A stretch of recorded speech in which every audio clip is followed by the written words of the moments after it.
Welcome to the Cowboy Entrepreneur Show, created and hosted by Scott Knudsen, to explore the crossroads of horses and business. Now here's your host, Scott Knudsen.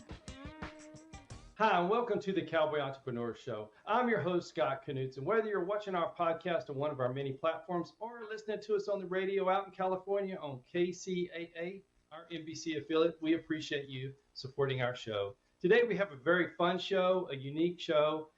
Jacquie Dalton is on the show. Jacquie is a founder and CEO of SPARROW Executive Jet Charter. She was also a thoroughbred jockey, an owner, and a breeder. So we're going to have a fun show today. And like she said the other day, fast jets, fast horses. I love it. Jacquie, thanks for being on the show. Thanks so much for having me, Scott. I'm really looking forward to it. Oh, man. Well, I bet the show's going to go really fast. You know, there's so much to talk about. Absolutely. Everything I do is fast. I love it. So let's just start. So before you became a jockey, did you grow up wanting to ride horses? Did you just ride Western and say, I'm going to be a jockey, or what happened? No, but I think it's funny because people always default and say, I remember Jacquie growing up. She always said she wanted to be a jockey, which was not true at all. I mean, just like any little girl, I loved horses. I love animals in general. But, I started riding Western show horses when I was about 10 years old. My dad is a cowboy, or was a cowboy. He passed away about a decade ago. But, Wow. he was a cowboy, loved horses, and introduced me to it. And it was fun, but definitely different than the thoroughbred racing world that I wound up in. Wow, that's so cool. I didn't know. So your dad was a cowboy and you grew up the Western way. What triggered you to go from the Western saddle, the cowboy lap, to flat tack, which is a flatter saddle that jockeys use? It's so funny you're saying that. My father used to make so much fun of the English saddles. We'd go to the show and he would always say, it just looks like a pimple on a horse's back when he'd see those English saddles. Yeah, absolutely. So, it was a couple years in between from when I rode Western to when I wound up on the backside of a racetrack. And really, as I told you earlier before the show, I was short. I was looking for an opportunity. I was a high school dropout and there was a racetrack nearby. And I thought short was enough to get me in the saddle. And I'd been on a horse before, didn't really know the difference between a quarter horse and a thoroughbred per se. So I just showed up in white cowboy boots at the back of a racetrack and said, I want to be a jock, and started from there. Oh my goodness. That's just really, that's so cool that you did that. It takes a lot of fortitude, So what was it like? So first, how many women are jockeys in horse racing? What's the percentage, do you think? You know what? I have to get that statistic. I think maybe the Jockey Guild would probably be able to fill us in on what percentage of the jockey colony are female. It's not much bigger than it was back then, maybe a little bit, but it's still very male dominated. That's so cool that, you had the fortitude just to say, hey, I'm going to do it. And you did it. So what was that like? So when you showed up at the back of the track, at the racetrack, did you just go up to someone and say, I want to be a jockey? Yeah, I didn't know any better. I didn't realize everybody on the backside of a racetrack wants to be a jockey for the most part. Yeah. But I, just like anything, I hit the barns one by one and introduced myself and, showed up thinking that being short, like I said, was enough to give me an opportunity. But it was one trainer, his name was John Forbes, and his assistant, Patrick McBurney. And when I said I wanted to be a jockey, John Forbes looked at me and he said, oh, no, not again. And so when he said that, I was like, oh, he's done it before. This guy can make me a jockey. So I went and sat on his bench for about 2 hours. The end of the morning, they were wrapping up, and I just started rolling bandages and participating and having conversation. And, the horses were all put away and fed, and Pat McBurney walked out, and I was still sitting there, which, to be honest, I had some blisters on my feet. The cowboy boots were one size too big. They weren't mine. And he said, all right, come back tomorrow. So I showed up the next morning, 5:30, bright and early, and rolled bandages and wiped down foot boxes and, just hung around the barn. But it took a while before they actually put me on the back of a horse. Oh, my goodness. So what did your cowboy dad think, or your family think, when you're at the barn and you're looking at racehorses? I think I was 16 or 17 years old. So I wasn't really communicating much with my parents about anything I was doing at that point, right? Once you show up on the backside of the racetrack, you're pretty independent. Yeah, you're there. Yeah. Yeah, and even if I was saying anything about it, I don't know if they were really paying that much attention as to whether or not I was going to make it happen. But I did. That's so awesome. So awesome. Yeah. So what was it like when he came to you and said, did you start in a race, or did you start with a practice, or did you start in a warm up in the morning with a horse, or how'd you start your I started mucking out stalls, right? So I got to take care of 60 head of beautiful horses, right? And you think about the owners and how much those horses are worth and getting the opportunity to be around them. So the only horse I was really allowed to be on was the pony. So I got to rub the pony, practice bandages on the pony, muck out the pony stall, ride the pony, which was a big deal. And then from there, every once in a while, once I had a couple of months under my belt, they would take me out on a couple fillies, little fillies, nervous fillies that I was about 92, 95 pounds. So I was nice and light. So the height started to come in handy once they saw I had the nerve, and I could definitely handle a horse. I did some pole bending and barrel racing. So definitely had nerves of steel, and I'd go out with the pony alongside of me, and I'd be in the saddle on a racehorse in what's actually called an exercise saddle, not quite an English saddle. And we'd just go out and go around the oval, and that was my first experience on the actual track. And then the first time I got to go out on the track by myself was on a pony, and you'll love this. They let me loose. They let me loose, and a whole bunch of people came up to watch this big soon-to-be jockey, aspiring jockey, going out, backing up 1 mile, jogging on a pony. But the pony, in my defense, used to be a racehorse, so we knew how to run. But I was backing up, and I'm learning how to post. I'm doing the whole thing and looking really good. I get behind the tote board, and I was tired, so I thought I'd take a little rest and maybe not look as proper. And the pony, his name was Woody. He just started going a little bit faster. And I was like, whoa, Woody. Started taking in the reins a little bit. And as you know, once you put a horse on the bit, especially a racehorse, they'll pick it up and go. So they saw me jogging and posting behind the tote board, and then like a shot the wrong way, just came out flying. I swear to this day, no matter how many races I rode, I still have never gone as fast as I did on that pony that day. So yeah, it was hilarious. The outrider had to pick me up, caught me, which was good, and then got back. Experience. Oh yeah. Man. Oh my goodness. Well, something that jockeys are such athletes. Going around that big track in that position on your legs and being so balanced, that's tough. That is so tough. So how did you stay in shape? Did you do something special, or did you just get on that horse and just naturally have that instinct? You always see the afternoon races, but it's really the morning work that gets you primed up and fit and ready, just like the horses. I mean, you go out in the morning, you show up, you get on 10, 12 horses in the morning, and by the time you're riding races, you can't possibly be racing fit. It's just a completely different type of fit, but you're fit enough, and you start getting out there, and once you start riding races, you're just so adrenaline peaked, and the horses are just so prime conditioned and ready to run themselves. And like you said, athletes are really pound for pound, just extraordinary athletes. So I'm not quite in that shape nowadays, but back then it was, your body just acclimates to what you're doing, and you keep pace with the horse that you're riding, just like any discipline when you ride. I love that. I love that. So what was it like your first race? Do you remember maybe the track you were on, or the horse's name when you went in the dressing room, you saw your silks? Yeah, that was really exciting. I rode a mare, 5 years old. She had enough racing experience that she could, quote unquote, keep me out of trouble. So I was just told, come out of the gate, hold on, don't fall off. If you get in trouble, get to the outside. Her name was Miss Forleon. She was 21-1. It was at my hometown racetrack, which is in Oceanport, New Jersey.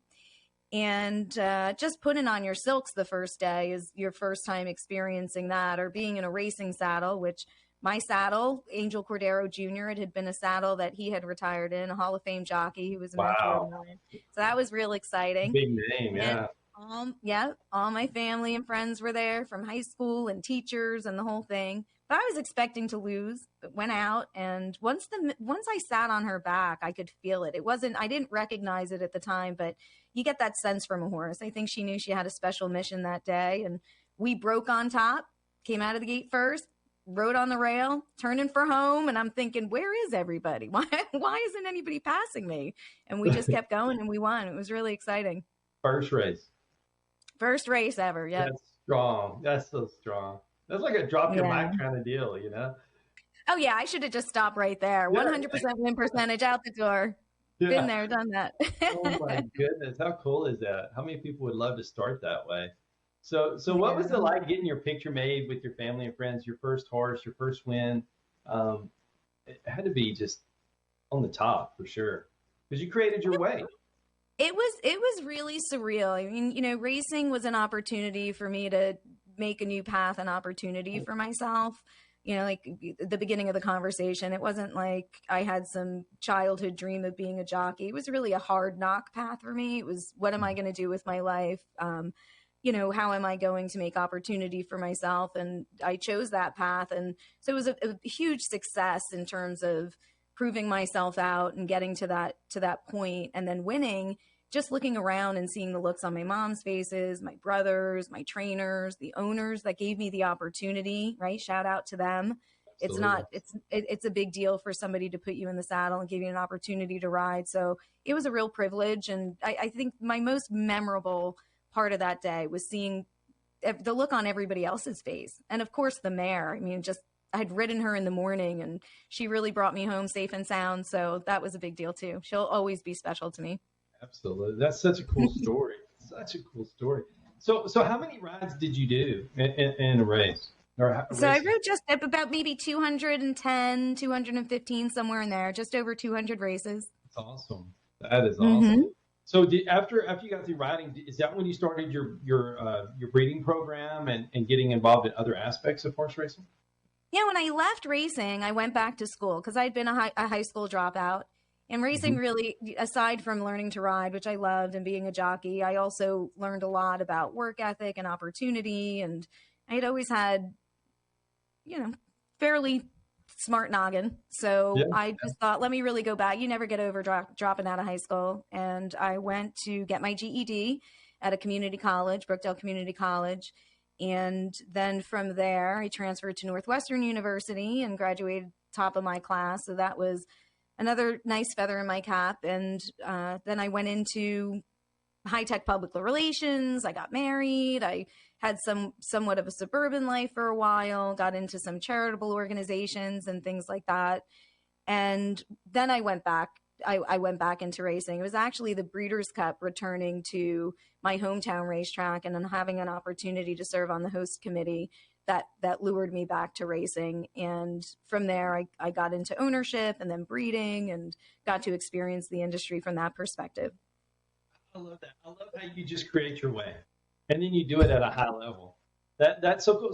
So somebody may be listening or watching today, maybe they don't have horse racing in their blood, or maybe not jets, which we're going to talk to here in a little bit. What is something you can tell them? How do you wake up one day and say, I'm going to go to this university and be top of the class? I'm going to go be a jockey. What's something some words of wisdom? Well, what do they say when it comes to horses? You just got to get up there and do it. So absolutely, you can think it, you can do it. Absolutely. So, I think another thing is not being afraid to fail. You know, you really have to be willing to fall off. You really have to be willing to take 10 shots and maybe just get it right once. But if you just give it the go, at least give it the go, you'll get there. I love that. I love that. Now, I love how you just curate your ways. And when we come right back, we're going to talk about what was your favorite, owning horses or breeding horses or being a jockey, and how that led to the next life experience, the Jets. So we'll be right back with the Cowboy Entrepreneur Show. Scott will be right back with more. Hi, I'm Scott Knudsen, host of the Cowboy Entrepreneur Show, heard on KCAA Fridays, 3 p.m. Pacific. I'd like to talk to you about something I'm very passionate about. Those that know me know I love my coffee. In the morning, afternoon, and even late in the evening, I enjoy a good cup of coffee almost any time of the day. Now, my team at the Cowboy Entrepreneur Show has been working for several months on creating and introducing our own brand of coffee. We wanted to make sure that we got it just right. We don't want to put our name on anything unless we're 100% certain that it's the best product available, and we've finally done it. We have created a wonderful line of coffees, 13 fantastic flavors offered in whole bean, ground, and K-Cups, any way you like to brew your coffee. Now, each of our coffees carries our brand, the very same brand that we put on our horses, our trailers, and our chaps. So you know that this is a quality product. And we only use 100% Arabica beans, the very best beans available. Just listen to some of these wonderful blends and flavors. Jamaican Me Crazy, Honduran San Marcos, Chocolate Cherry Amaretto, Breakfast Blend, and my very favorite, Haley's Blend. A coffee so good, we named it after my daughter. You can order these coffees today by going online to javacowboy.com. That's javacowboy.com. And if you order today, you can get an extra 10% off your final purchase just by entering the promo code COWBOY on checkout. Remember, that's promo code COWBOY for an extra 10% off. Just go to javacowboy.com to order your coffee today. Hello, I'm Scott Knudsen, host of the Cowboy Entrepreneur Show. I want to tell you about a product I've tried and I love, and I feel the Cowboy Entrepreneur audience will as well. It's Rebellious Infusions. Rebellious Infusions, they're little packets of flavor. And you know, it gets hot in South Texas, over 100 degrees every day. And I like my water, but it's water. So I use these infusions, put them in my water. It makes it cold. It's great flavor, 0 sugar, 0 calories. It's pure energy infusions. Rebellious Infusions. Go to drinkrebellious.com or on all social media platforms. Drink Rebellious.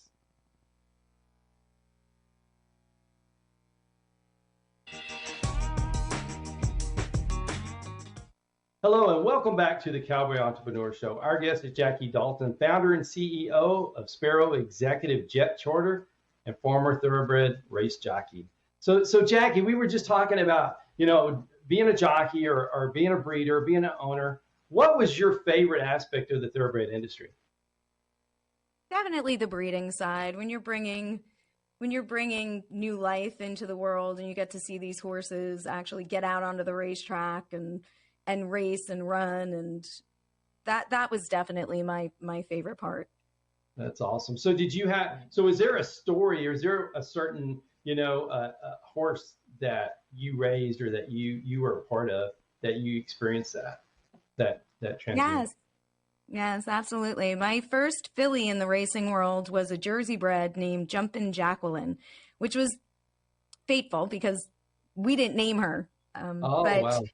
Isn't that funny? And she was a real cool. runner. She had a great heart. She won some nice races for us right here in Jersey, and I'm a Jersey girl. This is my hometown turf, so that was really exciting. And she had a bit of a mishap and wound up having an ankle, and I retired her rather than drop her down low and run her for a claiming tag and lose her. I thought, I'm just going to breed her. And I had no background in breeding. Nothing about her bloodline necessarily made her qualified to be a horse that somebody would look at and breed, but I just felt like she had earned her way, and so I wound up breeding her, and she just crossed her $1 million progeny and earnings mark. Congratulations. A year or two ago. So she produced some runners, nothing flashy, no big name horses, but definitely runners with big hearts just like her. So she holds a very special place in my heart. Isn't that great? I love the names in horse racing. So with your horses, how did you come up with names? Or what's a funny story? Because they're so unique to the owner or to the ranch. Well, I think the best name we came up with, I have twin sons, and at the time I think they were 7 years old, and it was my third or fourth foal. And my son Michael, he's a real spitfire, and the name of the sire we bred her to was Bustin' Stones, a New York stallion. And my son, Michael, we would just teaching him how to play blackjack, but I know that sounds horrible, but it was totally innocent. And he would just always bust the bank out. He just, how some people just have that kind of luck? He just had that kind of luck, and he was always busting the bank out. So we named that colt after him. We named him Bustin' the Bank. So that's one of my favorite naming history. But you're right. Naming horses is fun. Yeah, absolutely. That's such a cool, the backstory to horse names are so fun. I love that. I love I that. had another Bust and Stones horse, actually. I got to tell you this one too. Yeah, She was my please. first stakes win in Philly. She was also by Bust and Stones, and we named her Filibustin. I love it. Isn't it fun when you hear the announcer or the crowd calling your horse's name and you know where that came from? There is nothing like it. Yeah, that's Nothing like winning a race. Yeah. so awesome. So being a jockey or owning horses, did you travel a lot within the industry, or did you stay in the Jersey area? Yeah, it's a gypsy lifestyle. Back then, there were more racetracks here in Jersey. You had, I think, 4 at the time. Now there's only 1, but it's still seasonal. You run for about 3 months, and then you pack up and you move. So I primarily went up and down the coast, from New York, New Jersey, Delaware, Philadelphia, but mostly New Jersey, and then down in Florida, which was wonderful. Spending the winters in Florida was fantastic. Man. Yeah, That's awesome right there. That is awesome. So is that kind of where you started coming up with the idea to have your jet charter, Sparrow? Like, I'm going to make travel easier. Is that where it came from? No, there's really not a link in that way, but I will say racing and the lifestyle of racing, the community of racing, the competitive nature of racing, the travel aspect, not necessarily in the air, more on the ground, but that's definitely at the heart of Sparrow and what I do. It's the industries are comparable to some extent, but I didn't lead from one into the other because they were connected. I had some time in between. Very cool. Very cool. Okay, so we talked about horse names. So how did you come up with Sparrow? Ooh, good question. Yeah, every once in a while. I'm little. I'm 4'10".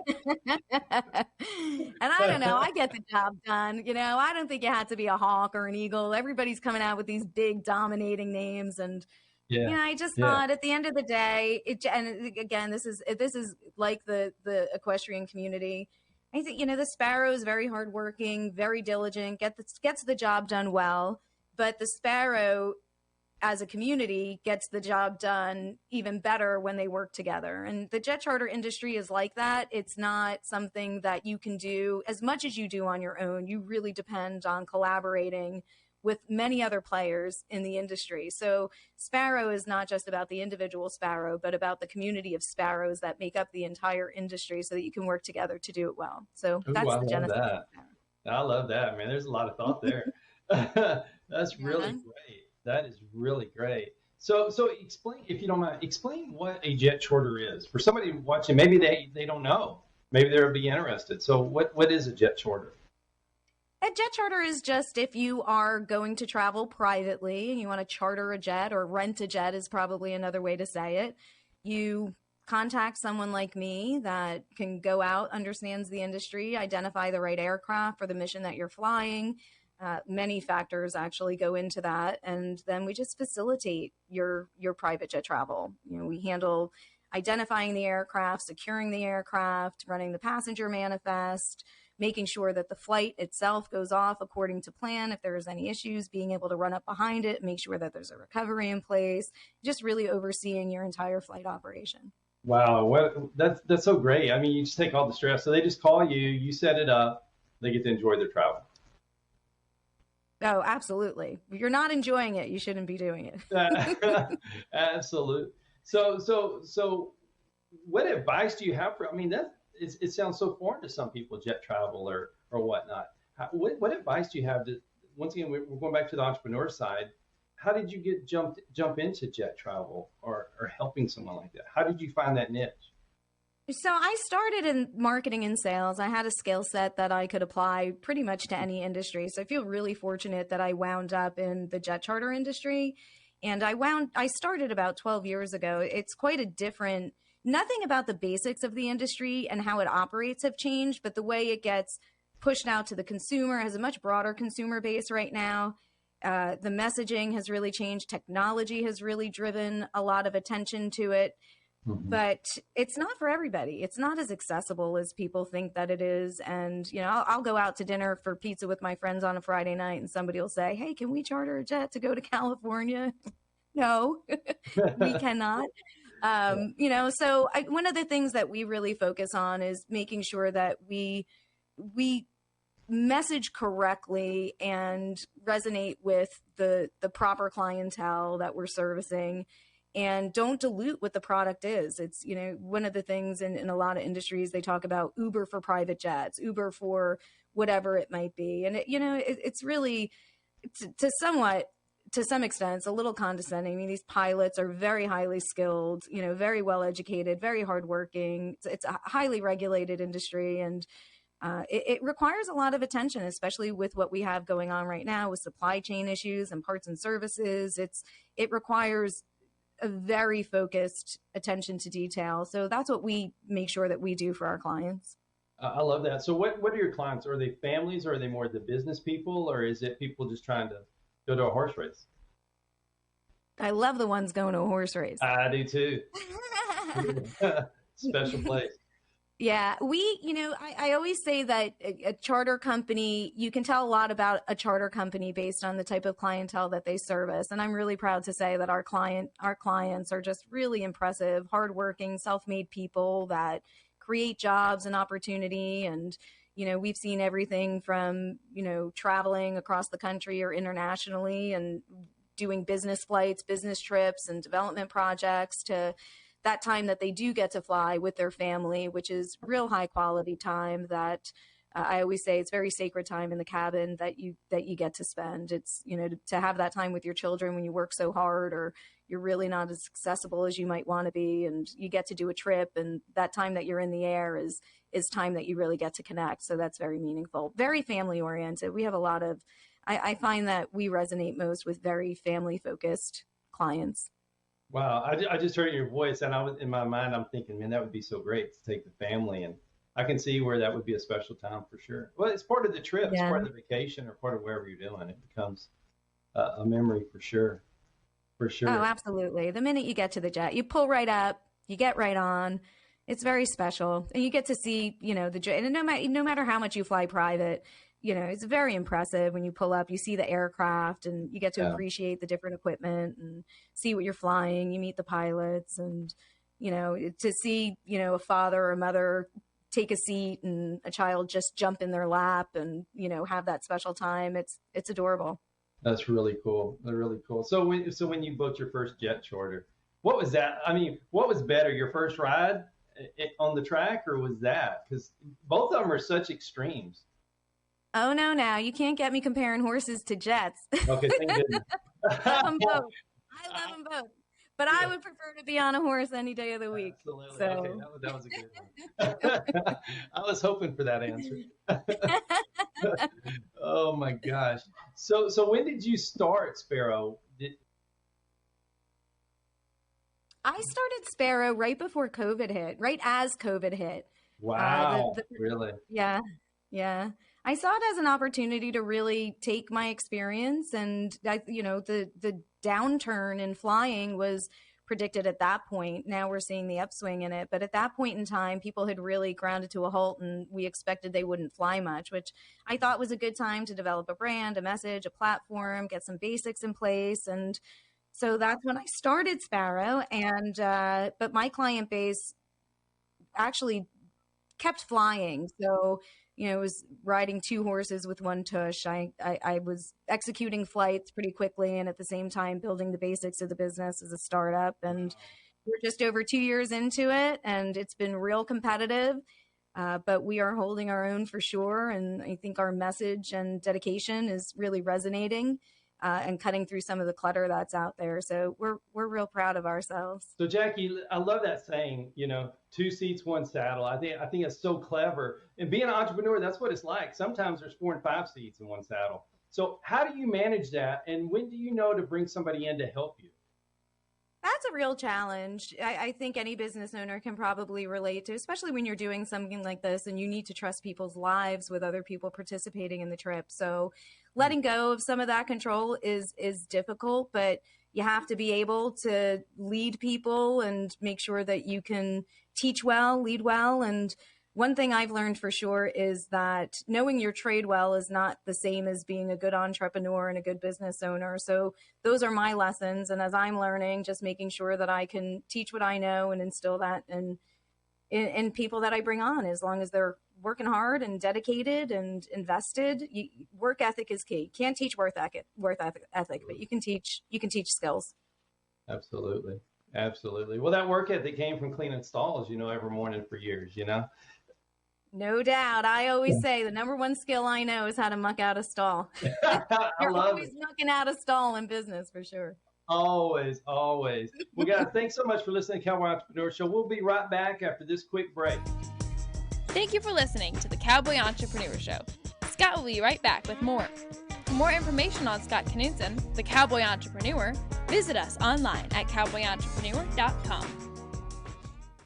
Hi, I'm Scott Knudsen, host of the Cowboy Entrepreneur Show, heard on KCAA Fridays, 3 p.m. Pacific. I'd like to talk to you about something I'm very passionate about. Those that know me know I love my coffee. In the morning, afternoon, and even late in the evening, I enjoy a good cup of coffee almost any time of the day. Now, my team at the Cowboy Entrepreneur Show has been working for several months on creating and introducing our own brand of coffee. We wanted to make sure that we got it just right. We don't want to put our name on anything unless we're 100% certain that it's the best product available, and we've finally done it. We have created a wonderful line of coffees, 13 fantastic flavors offered in whole bean, ground, and K-cups. Any way you like to brew your coffee. Now, each of our coffees carries our brand, the very same brand that we put on our horses, our trailers, and our chaps. So you know that this is a quality product. And we only use 100% Arabica beans, the very best beans available. Just listen to some of these wonderful blends and flavors. Jamaican Me Crazy, Honduran San Marcos, Chocolate Cherry Amaretto, Breakfast Blend, and my very favorite, Haley's Blend. A coffee so good, we named it after my daughter. You can order these coffees today by going online to javacowboy.com. That's javacowboy.com. And if you order today, you can get an extra 10% off your final purchase just by entering the promo code COWBOY on checkout. Remember, that's promo code COWBOY for an extra 10% off. Just go to javacowboy.com to order your coffee today. Hello, I'm Scott Knudsen, host of the Cowboy Entrepreneur Show. I want to tell you about a product I've tried and I love, and I feel the Cowboy Entrepreneur audience will as well. It's Rebellious Infusions. Rebellious Infusions, they're little packets of flavor. And it gets hot in South Texas, over 100 degrees every day. And I like my water, but it's water. So I use these infusions, put them in my water. It makes it cold. It's great flavor, 0 sugar, 0 calories. It's pure energy infusions. Rebellious Infusions. Go to drinkrebellious.com or on all social media platforms. Drink Rebellious.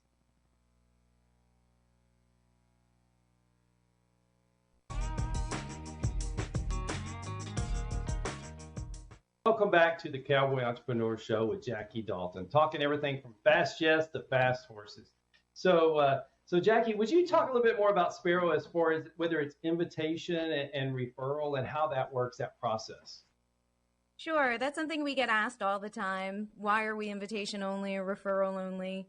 And I mentioned earlier, there's a lot of interest in private jet charter. Who wouldn't want to fly private? Absolutely. So there's a lot of sales opportunities, a lot of clickbait that's out there, a lot of lead generation that's taking place on the web, and we just don't deal with a lot of that because it distracts from the flight operations, which for us, the sales are important, obviously, but it's really the flight that matters most. So we just focus on servicing our client base, and they know better than anybody how we do what we do and what it's like to fly with us. So we just keep it close to home and focus on having a community of flyers that know us well. And we just really trust them and they trust us. And so we grow it out that way. I love that concept, the word of mouth. I mean, that's your best testimony. Oh, absolutely. Absolutely. I agree completely. And when you think about the type of, I would say my biggest privilege is what I do for a living is the people that I work for. When you think about who they are and what they do, it's such a privilege. So really earning their trust and respect means a lot to us. So, and we do it one trip at a time. Our clients fly annually and have pretty active travel itineraries, but we look at every single individual flight as an opportunity to earn their trust. So when they send us referrals, we feel that we've earned it, and they know that we'll take as good a care of their contacts and relationships as we've taken care of them. So that's a real testament. We take that. Yeah, really I love that. I love that. Well, it's a relationship business, just like almost everything is, and that's just taking it to the next degree where they trust you to get them to wherever they're going. It is, right? I mean, you know that even with what you're doing, developing relationships and taking a chance to know people. I think to a great extent, technology has taken that out of the equation, and it's at the heart of everything. I mean, when you wake up every single day, boots on the ground, and you spend your time doing something, and other people are, you want it to be meaningful. You want it to have impact, and you can't do anything well if your heart's not in it. So, absolutely, that's our approach. I love it. I could just hear it when you were talking about the family experience on your planes and your charters. And right there, just hearing you talk, I could tell that was a relationship part. I could hear your passion. And I think that's where the referrals come from. They have the great experience and they bring people in. And it does stop a lot of the unnecessary calls, and you get to build your clientele. I think it's so great. Such a testament. I think we've gotten pretty good, actually. You could start to read the site just like a horse, right? You walk up to a horse, you can get a sense and read the energy and know what the experience is going to be like. And I think as a startup owner in particular, you want every opportunity, but you really don't. You want the right opportunities. So we're pretty good at getting a sense. Not everybody's the right fit for us. And we're not the right fit for everybody. So, there are other opportunities and programs out there, and, people will contact us. We get some cold calls, and, we'll be pretty honest and let people know we're really not the right solution for you. Maybe refer them elsewhere. And if they are, we can sense it and we know it. We'll just hit the ground running. So. I love that. And that's so hard for people in business, entrepreneurs or whatever. So it's hard to say no, especially you've been in business for 2 years. It's hard to know, but it's so worth it to say no sometimes. Yes. We say no a lot. Yeah. We've gotten very good at it. Yeah. Well, I think it comes with age. Customers. Go ahead. I'm sorry. I think it comes with age, right? Yeah, absolutely. True that.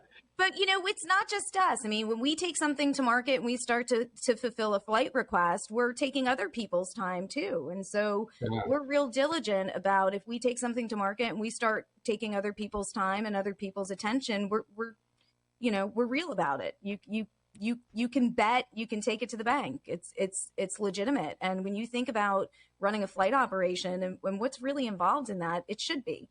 So it's not something you want to test the waters with. No, not at all. Not at all. But I love that. It's so hard, and it's so important to know your worth. And I see so many people in business that are worth so much, but they'll take so much less just to get the sale. And sometimes it cheapens the brand. Yeah, I see the opposite too. I agree with you. And I see the opposite too. I mean, sometimes, especially now in our industry, there's been this low cost, cheap flying. There's no such thing. It's not an inexpensive proposition. It's a very high hard cost industry. And, sometimes you get people that can absolutely afford it the way you're supposed to do it, but they'll spend a lot of time trying to haggle on the price. And, it's just, you're going to save this amount of money and spend that on dinner later tonight. Is it really worth that time? And so, but you have to develop a sense of mutual respect, so we really make sure that our clients understand that, on the sales side, we're being honest and we're being fair and reasonable. But most importantly, we're really focusing on the flight. So I love that. I love that. So let's go back to the jockey life and real quick. So would you mind just telling us, for someone that's maybe never ridden a horse, especially in a horse race, what's that life like? Because we're going to go back. We already talked about it, but I think it's so fascinating. Just the travel. Do you have any travel stories of being a jockey? Oh, sure. Taking me back. Yeah, we're going back again. And taking me back. I was just a couple weeks ago, I was actually out in Kentucky before the Derby. I went out to Hillendale Farm, and they bought this farm, beautiful, just extraordinary property, Exalpa, and have really invested in revitalizing it. And it's magical. It's just a fantasy land. They have this property there called the Treehouse. And everything about it is extraordinary and magical, and their stallion barn and, the mares and the foals. And it brought me back to when I was younger and, just have my little car and throwing my saddle in the back and hitting the racetracks and showing up to ride. And I miss it. I miss it a lot. And there's nothing quite like it. I will always miss racing. I don't think I'll ever love anything as much as I loved riding races. It's hard to really put it into words. And but jet charter is as close as you can get, I think. But nothing quite like being on the back of a thoroughbred and in a pack of horses racing to the wire. And it's I a love thrill. that.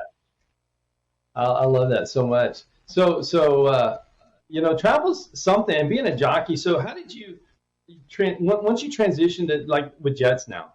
What was that experience like, going from the car with the saddle in the back? Now you're doing, it's still the passion business, and I think there's a parallel there that as an entrepreneur, once you find your passion, like you said earlier in the show, you can go for it. And I think that's so interesting. Yeah, you're absolutely correct. I think now as I look at it, I still think of myself as, that young girl on the backside of a racetrack. I'm still Absolutely. mucking out stalls. I'm still boots on the ground. But, I used to ride for people I used to ride horses for owners, and now I fulfill jet charters for owners. And I'm seeing the side of the business in such a different way, when you've got somebody who's running in a big race and, they're flying into Churchill, they're flying out to Santa Anita, or they're flying into Saratoga. And, to know that excitement and that thrill from the owner side, having been on the backside, it's magical. There's just nothing like it. And I can reflect on my own life and see the journey, I guess you could say, looking back on it now, and could never have predicted this is where I would be, but I feel really grateful for it. I love that. So when someone's doing that and they're flying to what's their horse run? When they call and they talk to you, do they ask you anything about horse racing, or does that ever come up, or is it strictly charter talk? Well, it's not just the racing side of it. Mostly definitely all about the jets, for sure. But now I have some clients that are owners and breeders, and so they like to talk horses with me for sure. I have to be honest and say it's my clients that have young children that are riding and have connections with horses that I'm most drawn to at this point, because there's just something about, when these youngsters start having time around the barn, and you see that youth in them, and you just know they're on a good path. You just know they're going to have real character in them, and be able to take some hard knocks and keep going. And I also try to keep myself from getting too caught up in the horse racing side, because it's always pulling me back. I don't know. I might wind up a hot walker in 10 years. It's just, I love it that much. I love it. So I retire. Yeah. I don't see you ever retiring. So have you ever chartered anything like besides people? Have you ever, maybe a horse? Have you ever done something like that? No, but there are charter companies that fly horses. We stick to people. We've had some cats and dogs and, some pups that are real near and dear to our heart for sure. But we have not executed any horse flights, but there are a couple real good companies out there that do it, and it's very specialized, as you can imagine. And some of our clients have shipped their horses internationally and across the country, so we're familiar with it, but we do not fulfill it. We focus on people. Yeah, there you go. That's a good thing to focus on for sure. So yeah. So what's next for you? Is it growing the brand with SPARROW? What is it? So we're focused on that right now, managing growth, making sure that we scale correctly. We're not our model is not something you can do at mass. You really have to manage the growth, keep the relationship going. We feel somewhat of a responsibility to share our message and what we know about the industry and how important the connection is with the client and delivering a certain level of service. I think service across the board in most industries is something that we've just as humanities, we're just not appreciating as much. And so we think that's real important. And, you know, also understanding how much depth there is in the workforce. I always say it takes about 15 people to get one charter flight up in the air. It's not a turnkey fulfillment.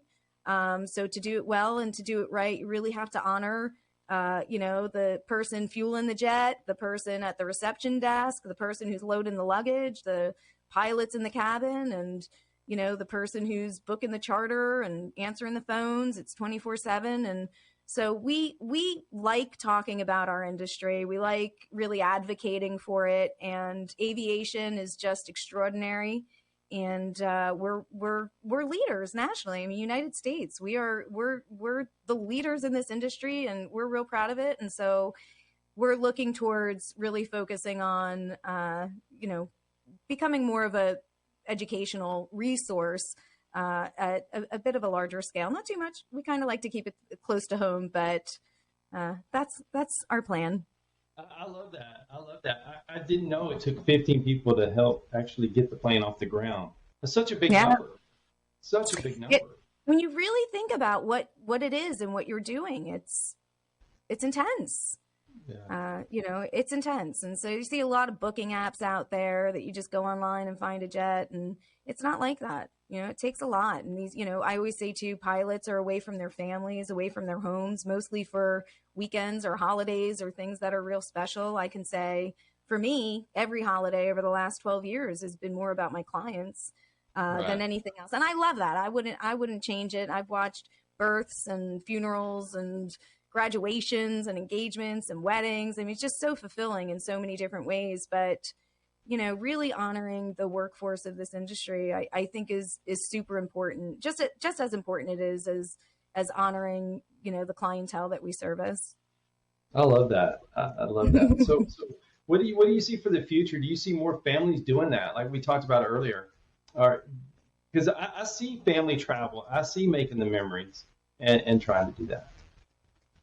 Well, travel's on the rise in general. So one of the things that I'm really excited about with, you know, everything that we've come out with and the international restrictions that had taken place, there's a lot to see in America. I mean, so many places to go and see and so much history. So we've had a lot of fun, you know, launching some missions across the country and in different states and areas that maybe weren't as popular over the last 10 years. So that's been real exciting. You know, the summer months we're back up and out to Europe, which is also fun, but America has been really beautiful for the last couple of years. I love that. I'm so clever you said that. I appreciate that, because there is so much to see in America. It's kind of like, you know, you pass the tourist spots wherever you live to go somewhere else. I love that. And you know what you'd love, Scott? I mean, these regional airports that you get to go in and out of, you know, you think about that too when you're flying private, you know, you're going into regionally based airports that really connect you to the community. It's not like going to a large international, I mean, you go into international airports as well, but when you land somewhere and you go to a regional airport and you get a real flavor from the minute you land, you get a flavor of that culture and that community. And, you know, it's just beautiful. There's nothing better than people, right? Other than horses. I agree with you. I love that. I love the culture of when you're traveling. You know, same with when we're going to places with horses or whatever. I want to know what it's like in that area. You know, that's part of the trip. It's part of the memory. It really is. Yeah. I love that. So what's your favorite regional airport? I am a big fan of Manassas Regional Airport in Northern Virginia. It's known as HEF. I mean, they just do it right, you know, and I came up on that airfield, and it's just such a great community, and everybody has each other's backs, and, you know, their development, their oversight, the way they run that airport is just fantastic. I think it's a real role model for other regional airports that are out there. So awesome. Well, Jackie, thank you so much for being on the Cowboy Entrepreneur Show. It's been so much fun. It's been a blast. We got to get you on a jet, Scott. We have to. That would be so much. We'll just take the cameras and take everybody with us. I'm all for it. I'll come down to Texas and ride. You come up my way, and we'll hop on a jet and have some fun. That'd be a deal. Oh, such a fun show. Thank you so much. Yeah, thank you very much for being on the show, and thank you for watching and listening to the Cowboy Entrepreneur Show. Have a great day, y'all.